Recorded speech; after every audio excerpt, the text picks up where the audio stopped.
You know, what if the whole debate around immigration wasn't just about borders and politics, but something bigger, like the fate of our souls? Today, we're going to dive into a text that tells this wild story about the afterlife to say something really powerful about our world today. Let's get right into it. Okay, so imagine the most exclusive club you can think of, a perfect paradise. Souls literally spend lifetimes trying to earn their way in. But what if you found a cheat code, a secret backdoor that lets you just walk right in, skip the line, and get all the perks for free? That's the huge question our source material is kicking things off with. All right, so to really get what this loophole is all about, we've got to understand the rules of the game first. The text we're digging into here sets up this whole idea of an afterlife it calls the celestial sanctuary. So the normal way in, well, it's pretty straightforward. Souls have to go through what's called soul school. The whole point is to grow, to develop wisdom and virtues, and even build up some cool mystic powers. It's all about merit, hard work and actually improving yourself. But, and there's always a but, right? Things get a little messy. A new rule gets dropped into the mix and it totally flips the game on its head. All of a sudden, there's a completely different way to get in, one that has nothing to do with soul school. And this is where we get to the heart of it. Let's break down these two completely different paths a soul can now take to get into paradise. One based on merit, and the other, something else entirely. And whoa, the difference is like night and day. On one side, you've got the original way. You graduate, you build character, you master your abilities, you earn your spot. But on the other side, you've got this new asylum claim.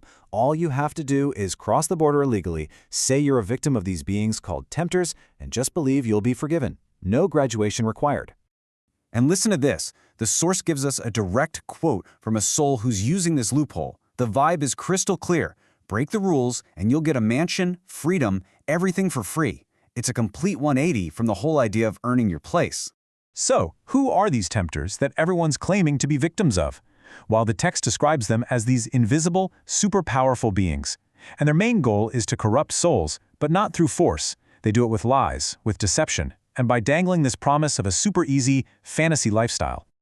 The text actually lays out their playbook, step by step. First, they hook you with this distracting fantasy lifestyle. Then, they throw temptations and addictions your way to drain your spiritual energy. And once you're weak enough, boom, you become their puppet.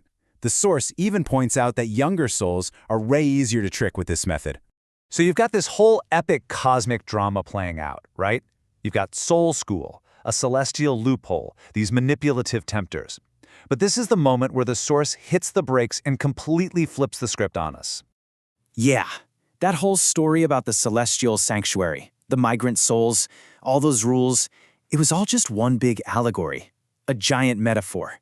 Now we're asked to look at how this story is a mirror for something happening right here, right now, on Earth. Does that sound familiar?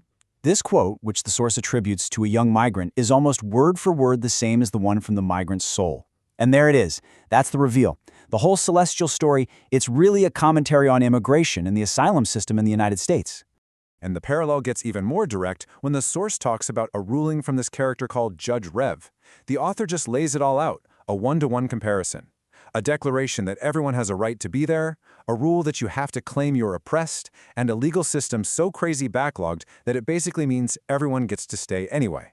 So the big question is, why? Why would a system like this even exist, whether we're talking about heaven or earth?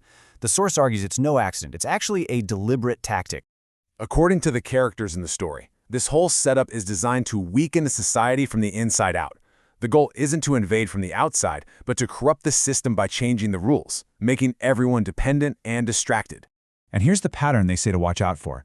It starts when the rulers offer free stuff and all these easy benefits.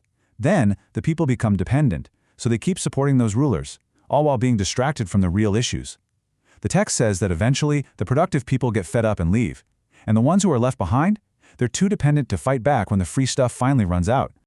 So, to wrap this all up, the source material leaves us with one final, really powerful image. It's a stark choice that every single soul has to make. On one side, you have the path of self-mastery. It's a tough, rocky climb up a mountain. It's a real struggle, but the souls who make it to the top end up shining like stars. That's the soul school grads. Then, on the other side, there's a huge party, a grand buffet. It looks like a blast, but while they're partying, their chains just get tangled and heavier until they sink right back down to earth, totally unfulfilled. That's the easy way out. And that's exactly where the Source leaves us. It doesn't give us the answer. It just presents this whole allegory, this mirror of two worlds, and ends by turning the question over to you.